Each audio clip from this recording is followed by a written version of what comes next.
한 절이니까요. 같이 읽죠. 시작. 태초에 하나님이 천지를 창조하시니라. 아멘. 네, 아멘. 아멘이죠? 아멘. 이제 저희가 시편 119편이 176절인데 저희가 이제 176절 전체 중에 핵심 구절이 뭐냐? 우리가 아까 교독 시간에 배웠던 97절입니다.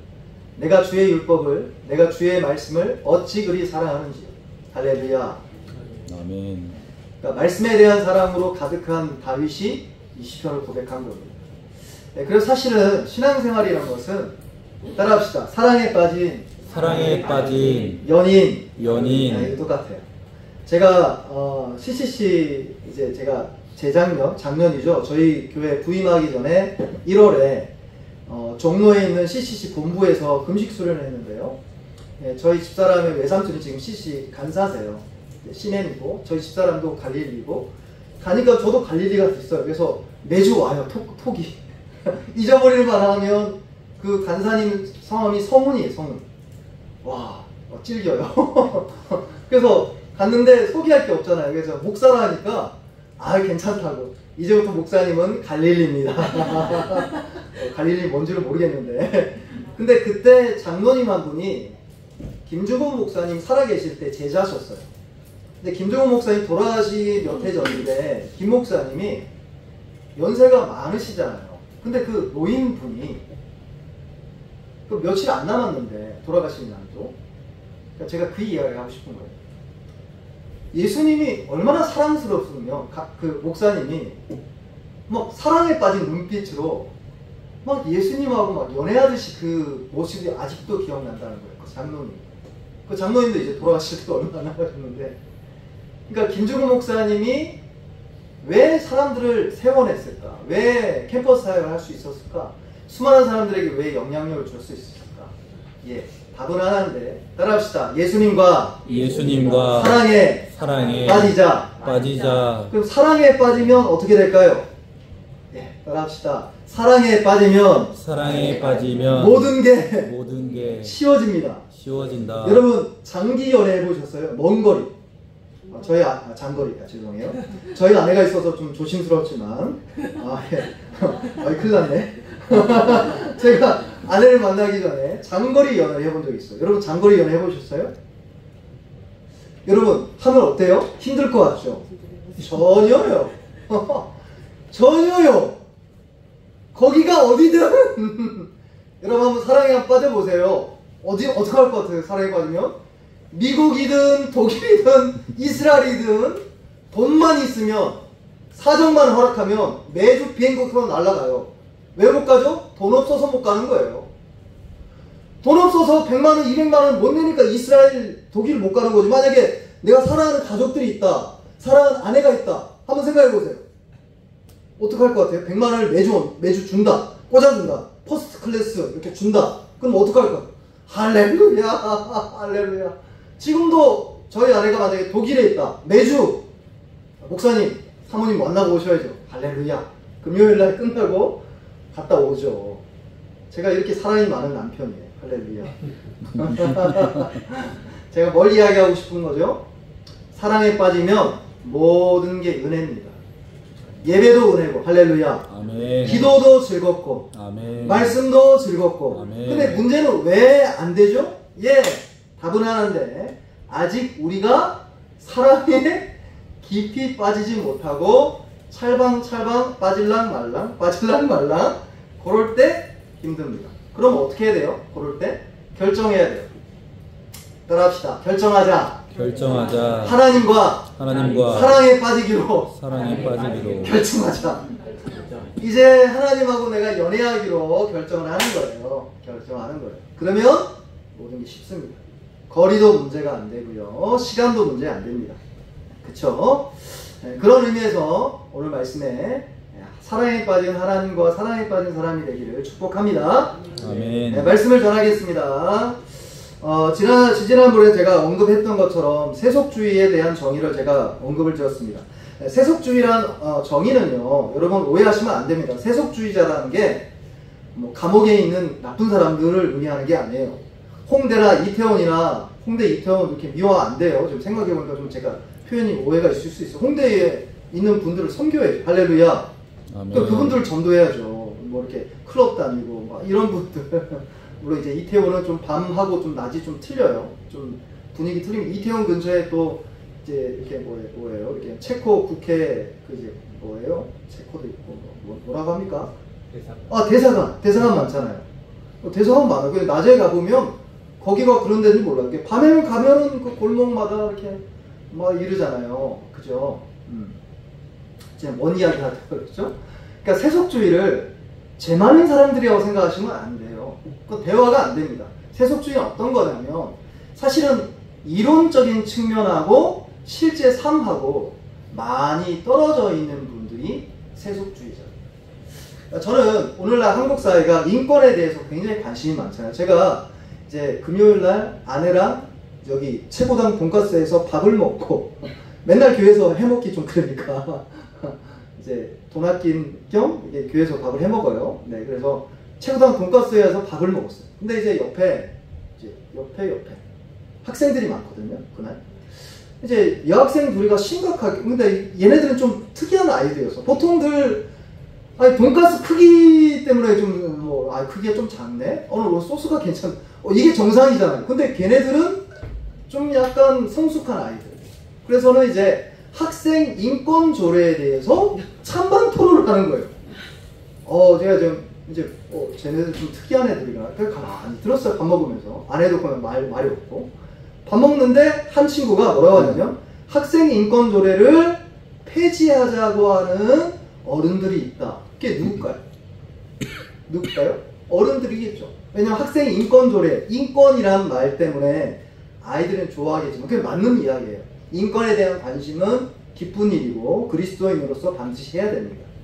근데 거기에 이제 오해의 요소가 있는 거죠.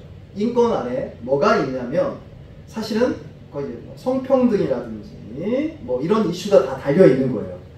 그래서 그것과 학생들의 인권하고 교육하고 무슨 관련이 있냐 하면서 심각한 아이들이 이렇게 학생 인권을 이렇게 강조해야 된다라고 막 그래서 거기 이제 동성애자라든지 성적인 뭐 지향성이라든지 거기에 따라서 차별적인 언급, 그러니까 설교 중에 동성애제라고 말하는 순간 저는 벌금을 계속 먹는 거예요. 차별금지로 통과됩니다.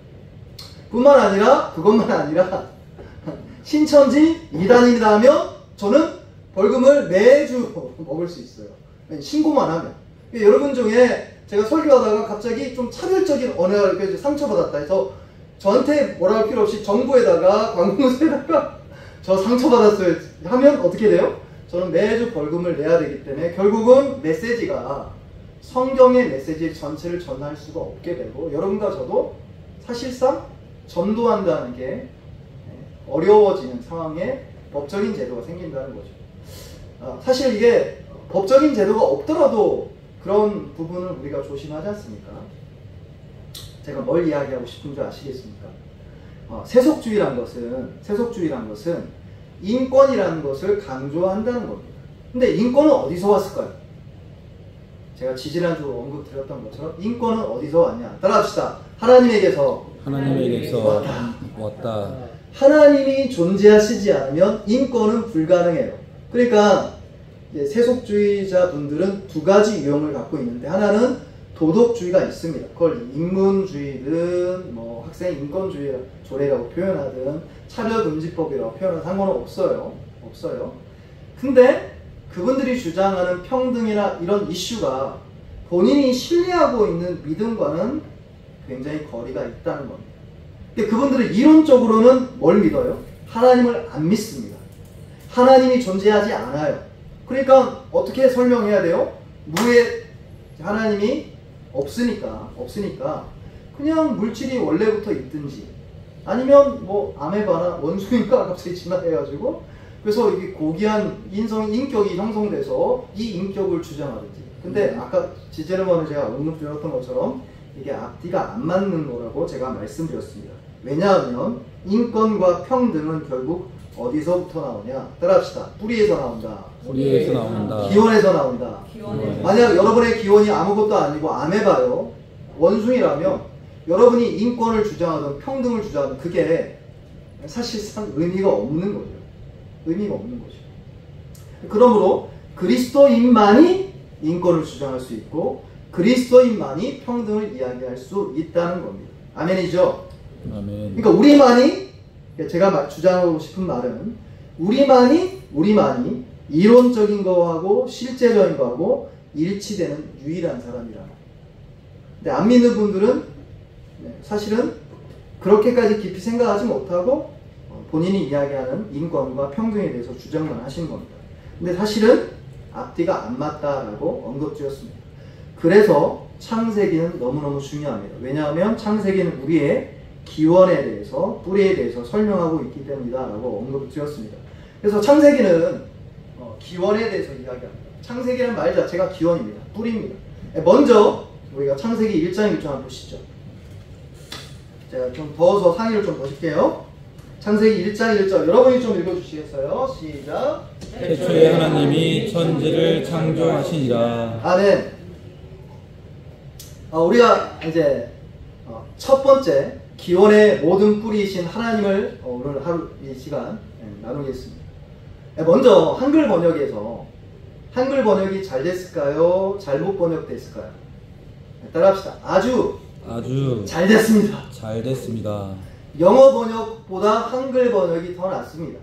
근데 한글 번역에 조금 추가를 하고 싶자면 태초에 하나님이다가 콤마를 찍는 게 원어에 가깝습니다. 콤마를 찍으면 어떤 의미가 될까요?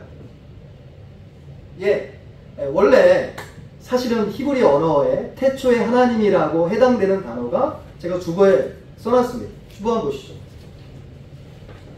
설교 제목이 뭡니까? 베레시트. 네, 이 외국말 같죠? 근사하죠? 그죠?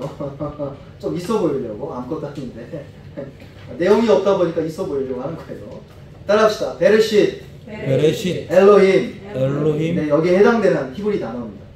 근데 이 베레쉿 엘로힘이란 단어는 히브리 말인데 이게 히브리 문법적으로 독립절에 해당됩니다.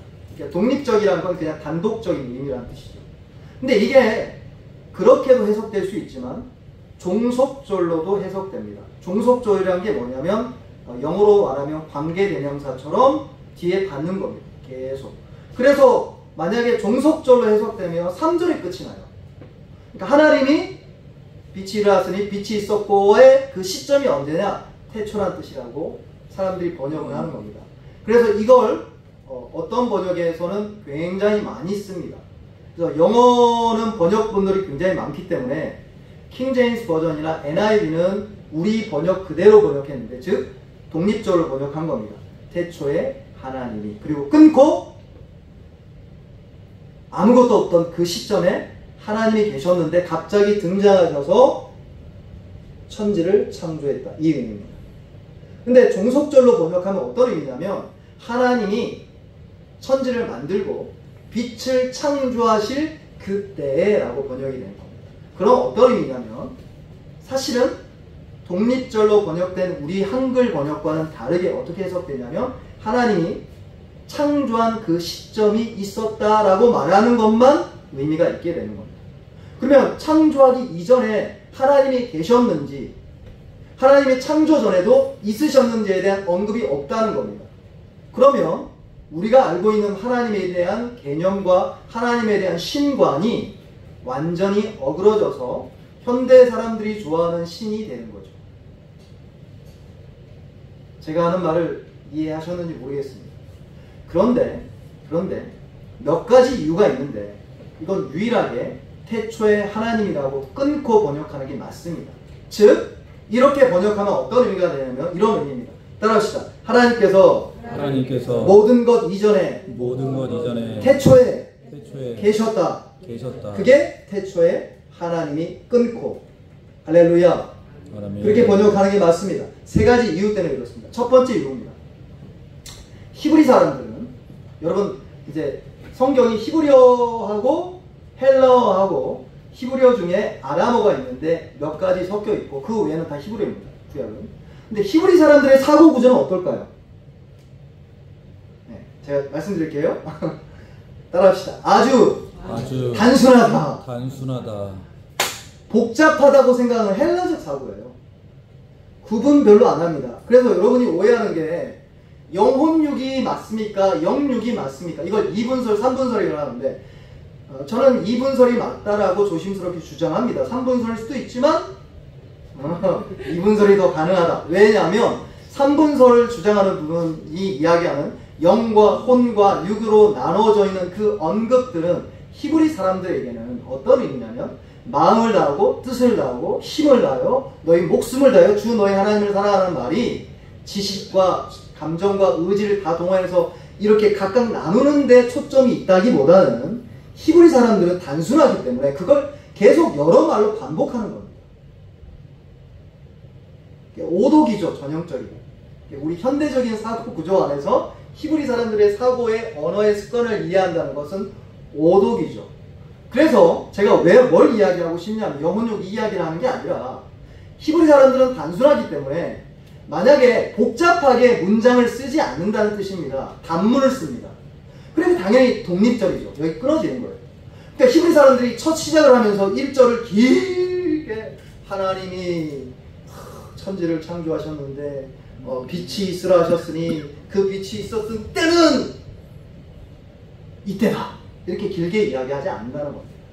따라합시다. 태초에 하나님이 태초에 하나님이 계셨다라는 것을 그냥 단순하게 말하고 싶은 겁니다.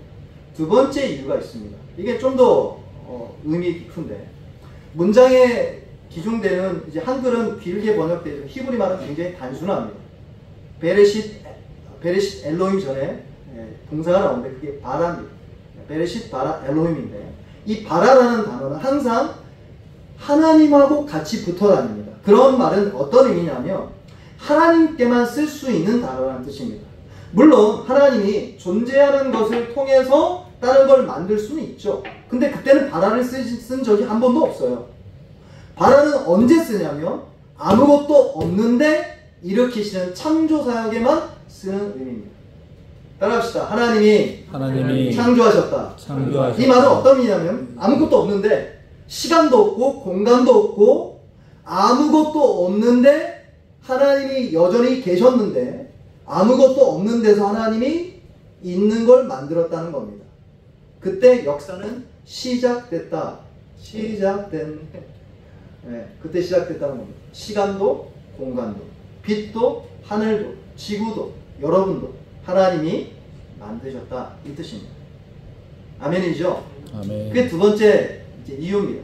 이거 독립절로 해석해야 된다는 거예요. 세 번째 이유가 있는데 창세기 자체가 기원을 소개하는 겁니다.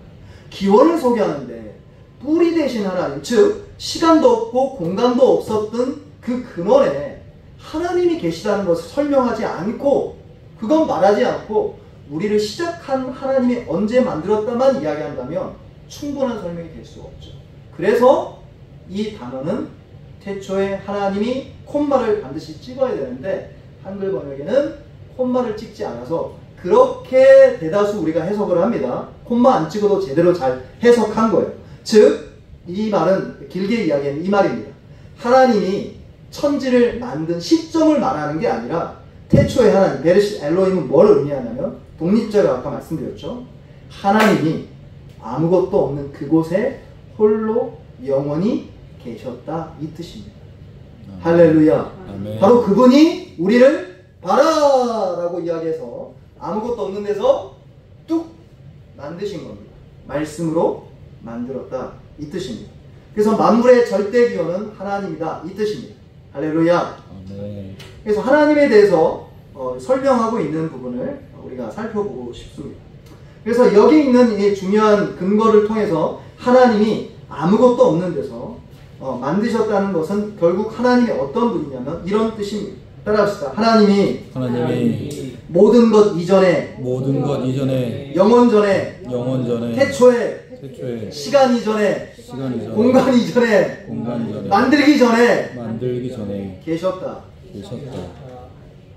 그러니까 여러분은 무에서 시작한 게 아니에요. 아무것도 없고 의미가 없는 데서 여러분이 만들어졌지 않기 때문에 인권이 존재하는 것이고 평등이 존재하는 것이고 가치가 존재하는 겁니다.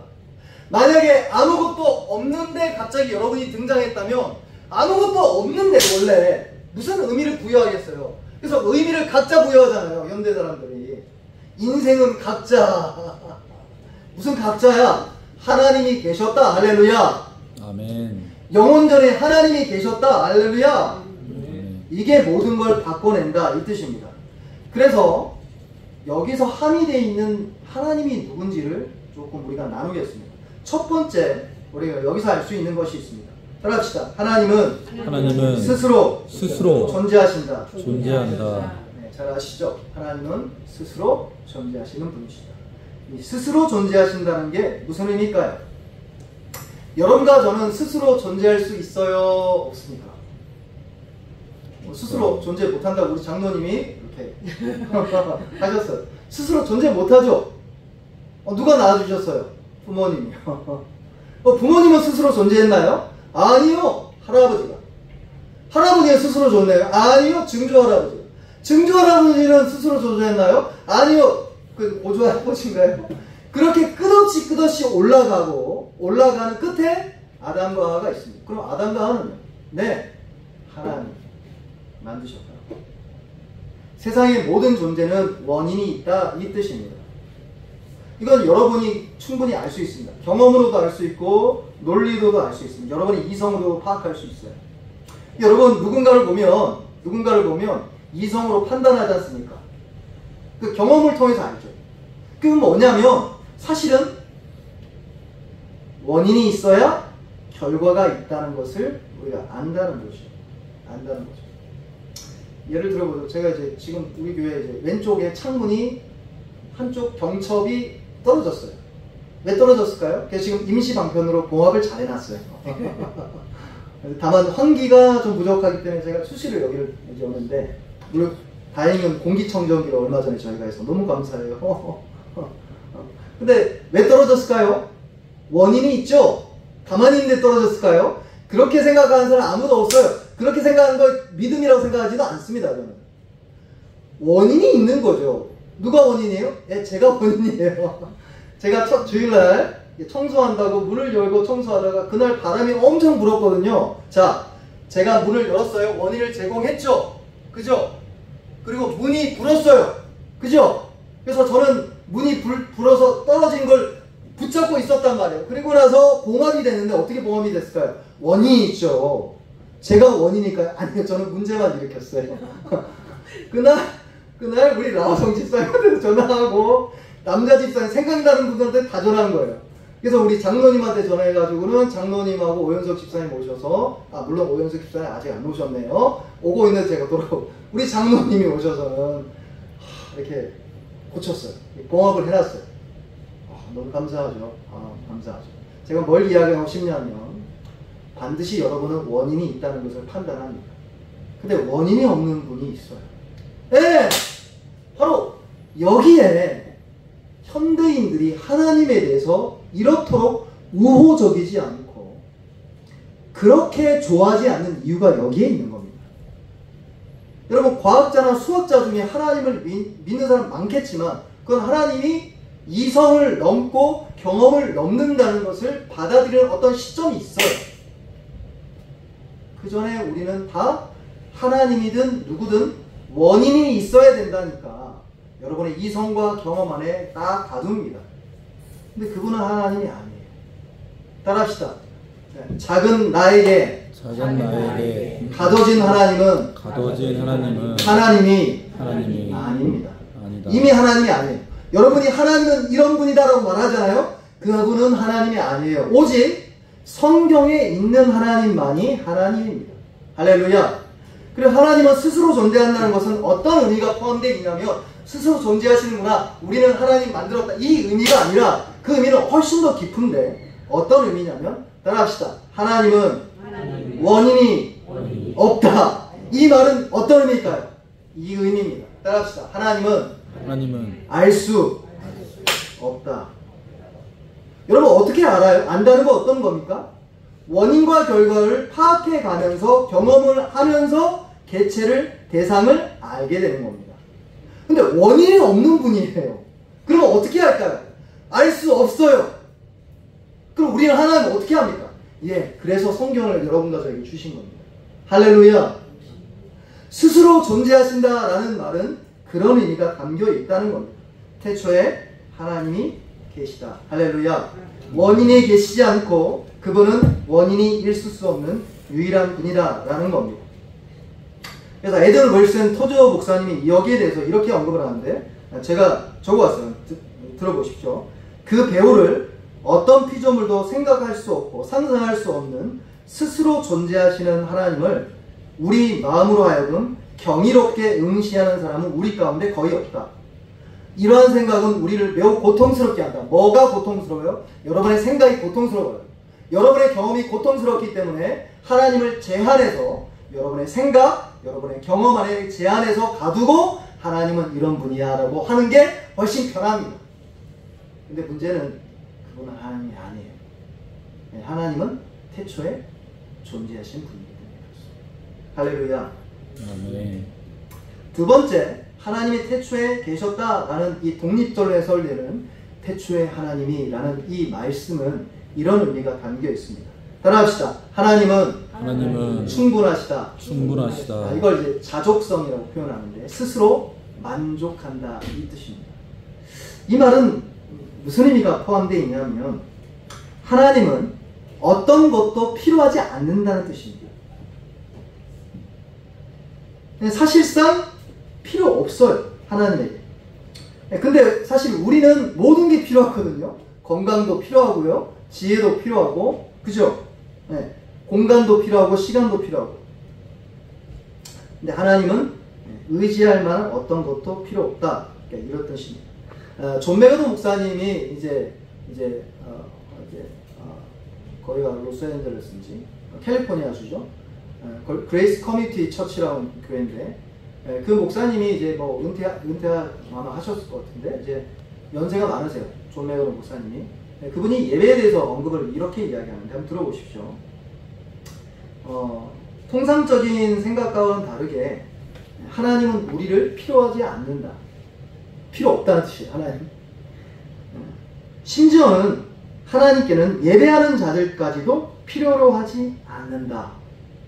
예, 여러분 이 의미를 아시겠습니까?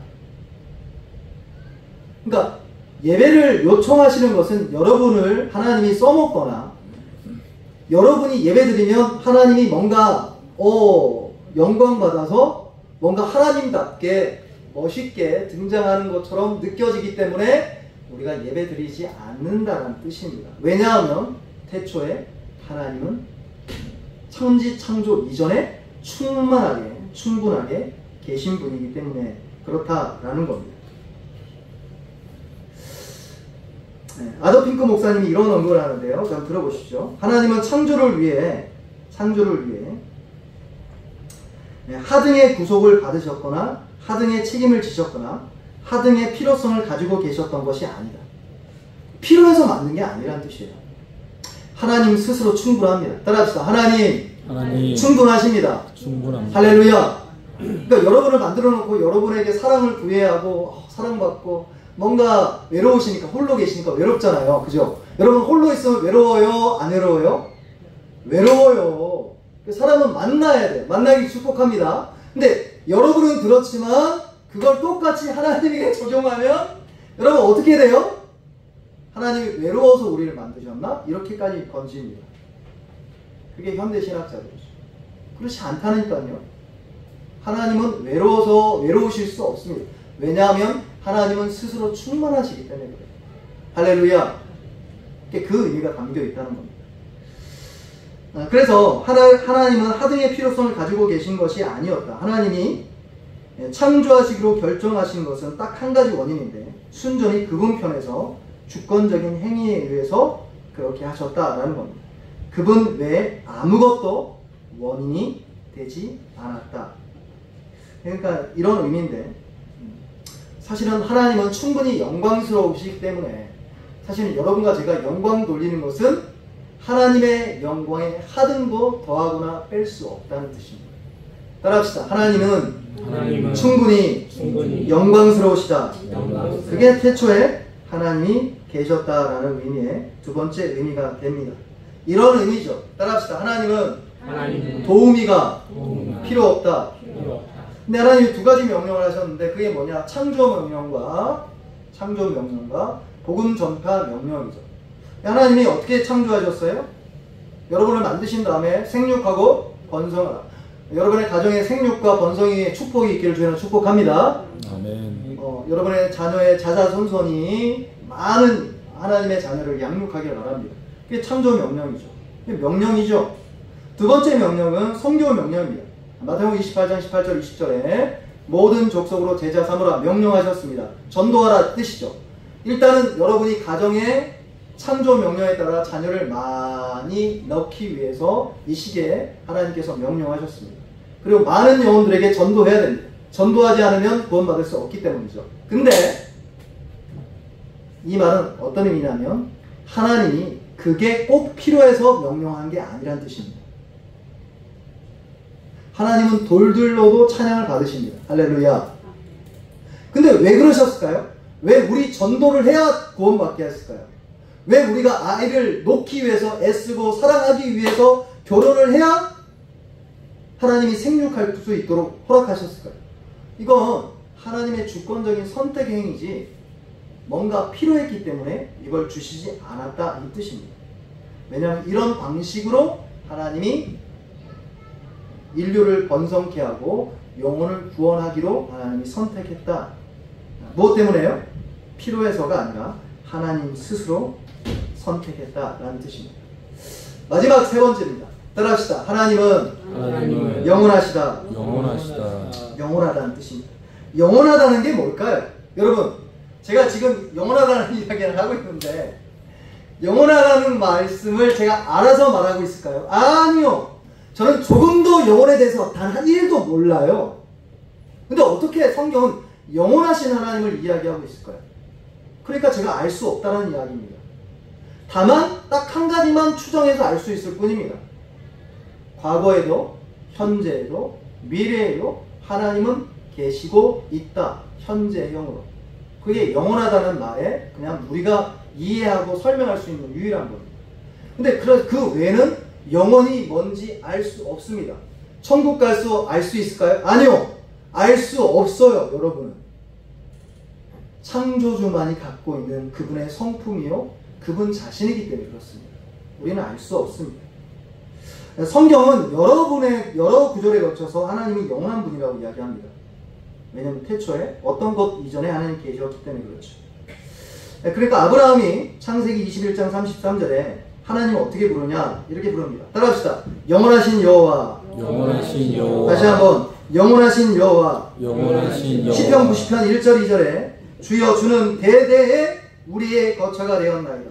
대대라는 것은 시간에 상관없이 계속해서 우리의 거처가 되었나이다 이 뜻입니다. 우리 하반절에 이렇게 이야기한다. 2절 주는 곧 영원부터 영원까지 주는 하나님이십니다. 시간과 공간에 상관없이 당신은 하나님입니다. 이 뜻입니다. 예수님이 직접 이야기하시죠. 나는 알파와 오메가. 헬라어 단어 중에 알파, 오메가, 알파벳 A부터 Z라는 의미인데 이 말은 무슨 의미일까요? 나는 과거와 현재와 미래의 역사의 주관자라는 뜻인데 이게 영원하다는 뜻이거든요. 그 말의 의미를 우리가 몰라요. 근데 확실한 것은 하나님은 시간에 매여 있지 않고 영원히 계시는 분이다라는 것만 우리가 알 수 있는 겁니다. 계시록 4장 8절 이렇게 이야기하죠. 전에도 계셨고 이제도 계시고 장차 올 자. 전에 계셨다는 건 무슨 말이에요? 과거에 계셨다는 뜻입니다. 그럼 지금 계시다는 말이죠. 이제도 계시다는. 장차 올 자는 뭐예요?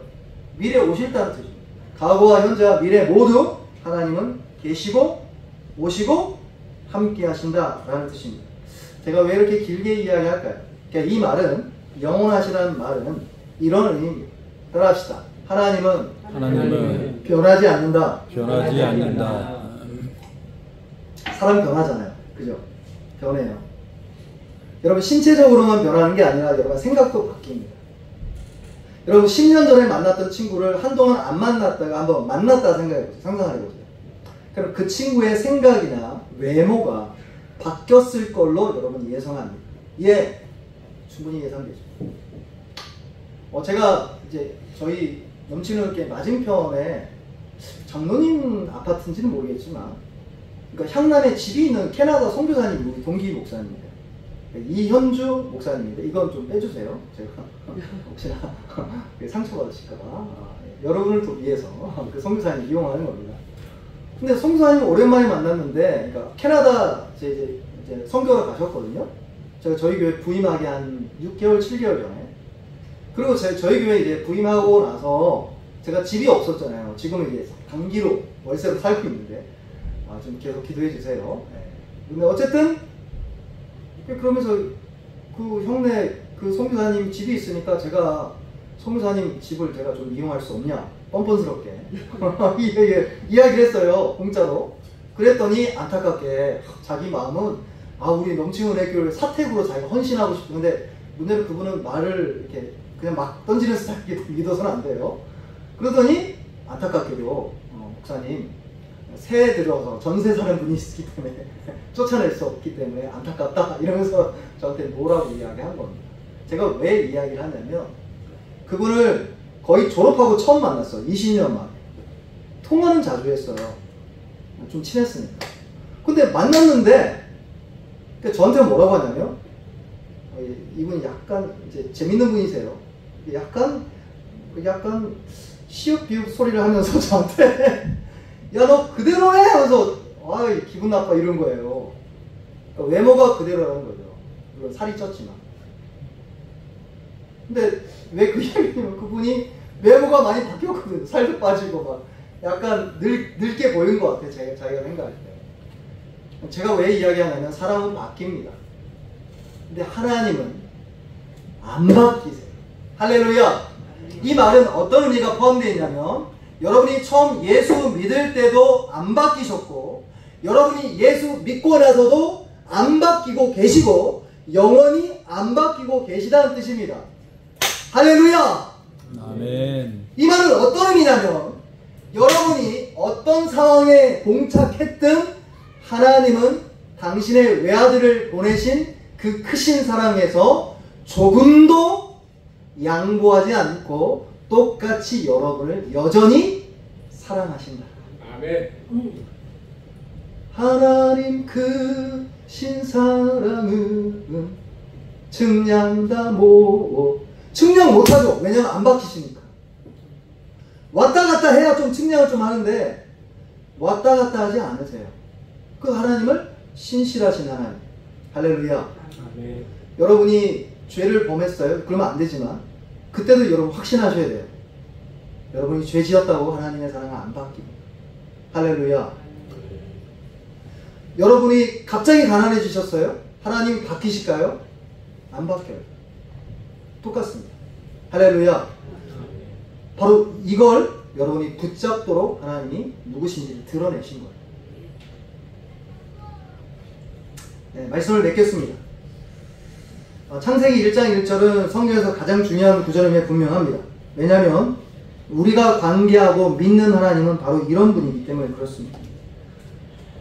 근데 이 하나님은 가상의 신도 여러분이 생산하거나 생각 가운데 경험하는 하나님이 아니십니다. 그럴 수 없다고 제가 말씀드렸죠. 그래서 웨스트민스터 소유리 문답은 이렇게 정의합니다. 하나님을 정말로 압도적인 문장으로 정의하는데, 제가 그렇게 길게 설교했잖아요. 근데 외민신앙고백서를 썼던 믿음의 선배들은 한 줄로 설명합니다. 하나님. 그래서 외웠어요. 외우는 게 맞아요.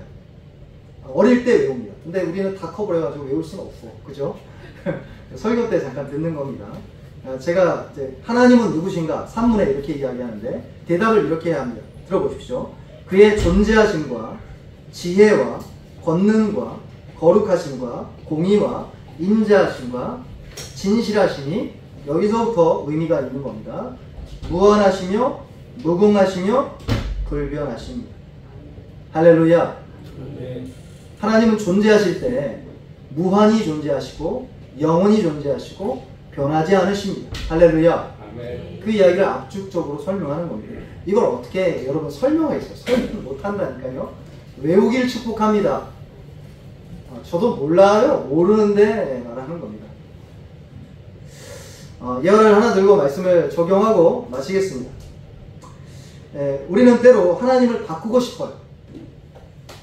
우리가 죄 지었을 때 이것도 그냥 용납하시고 넘어가 주시는 하나님이길 이제 이렇게 바라죠. 근데 하나님은 바뀌지 않죠. 어떤 한 사람이 낭떠러지에 떨어졌어요. 등산을 하다가. 근데 막 떨어지다가 나뭇가지가 굵은 게 있어요. 그걸 꽉 붙잡았어요. 이게 생명줄이야. 근데 이분이 신앙생활 평소에 하는 둥 마는 둥, 기도도 하는 둥 마는 둥 했던 크리스찬이에요. 근데 이분이 웬일이 있게 위험한 상황에 떨어지려 하니까 이제 기도를 시작하네. 기도를 어떻게 하냐면 하나님을 하도 안 부르보니까 그게 좀 어색한 거예요. 그래서 뭐라고 기도한지 아세요? 거기 누구 계세요? 한 거예요.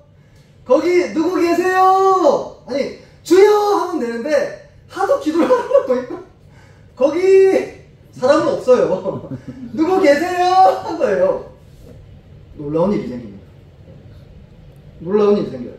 갑자기 하나님 말씀해 주셨어요. 내가 있다. 내가 구원하마 한 거예요. 깜짝 놀란 거예요, 이분이. 근데 이분이 더 기도합니다. 뭐라고 기도한지 아세요? 하나님 저 좀 도와주세요. 근데 하나님 뭐라고 한지 아세요? 그래, 내가 너 도와줄게. 근데 조건이 있어. 너 지금 붙잡고 있는 나뭇가지 손 놔. 근데 그 다음 장면이 더 충격적입니다. 긴 침묵이 흘렀더라.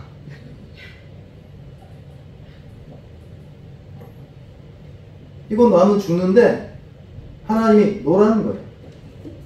여러분 그럴 때 있죠. 이건 나는 죽어요. 내 생각과 내 경험에서는. 끝나요. 노라는 거예요.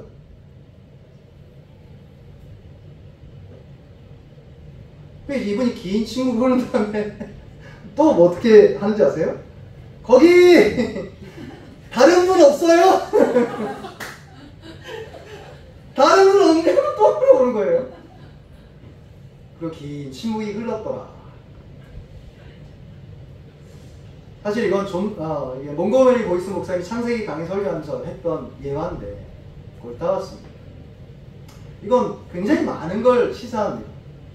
하나님 계십니다. 할렐루야. 하나님 지금도 여러분과 저를 도와주시길 원하세요.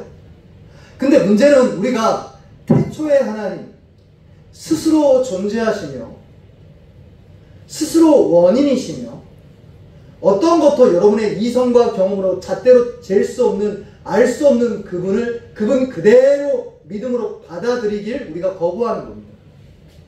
나야 돼요. 놓기를 축복합니다. 이 말은 여러분의 이성과 경험을 사용하지 말라는 게 아니라 그건 종놈이에요. 종놈 뭐예요? 종놈? 종은 하라는 거 하는 거예요. 왜 종이 왔다 갔다 해요? 여러분 실제로 지금 인권이 있기 때문에 종이란 오해하지 마세요. 내 종이 있어요. 그럼 뭐 해야 돼요? 종은 내가 시키는 거 하는 거예요. 종이 나서서 갑자기 주인님 오른쪽 가셔야죠. 그럼 어떻게 해요? 종은 빰 맞는 거예요. 그때 그게 조선시대 생각해보세요. 이놈이 어디서 그 종이 누구라고요? 여러분의 생각이라니까요. 여러분의 논리고 여러분의 경험이라니까요. 종은 뭐 해야 돼요? 생각하거나 경험하기 이전에 믿음으로 말씀 그대로 하나님을 믿기를 주의를 축복합니다. 놓으시길 바랍니다. 아멘. 하나님 변하지 않으십니다. 할렐루야. 그 하나님을 믿어야 돼요. 근데 나야 돼. 문제는. 몽골로이스 목사님 이렇게 마지막으로 설교 때 마무리하는데 한번 들어보십시오. 다른 사람은 없습니다. 거기 다른 분 없어요. 없어요. 오직 태초에 계셨고 영원히 계시며 변하지 않는 하나님만이 거기 계십니다. 할렐루야. 오늘도 하나님의 손을 이렇게 길게 펼쳐서 여러분과 저를 도우시기를 원하십니다. 근데 문제는 우리가 하나님을 있는 그대로 받아들이기를 거절하는 거죠.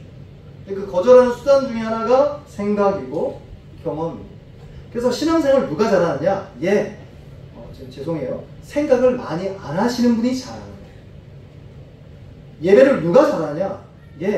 단순하게 생각하시는 분이 잘하는 겁니다. 아까 제가 이야기했죠. 생각 없어서는 안 됩니다. 근데 그 생각은 오직 종일 뿐입니다. 믿음도 아닙니다. 믿음이 주인입니다.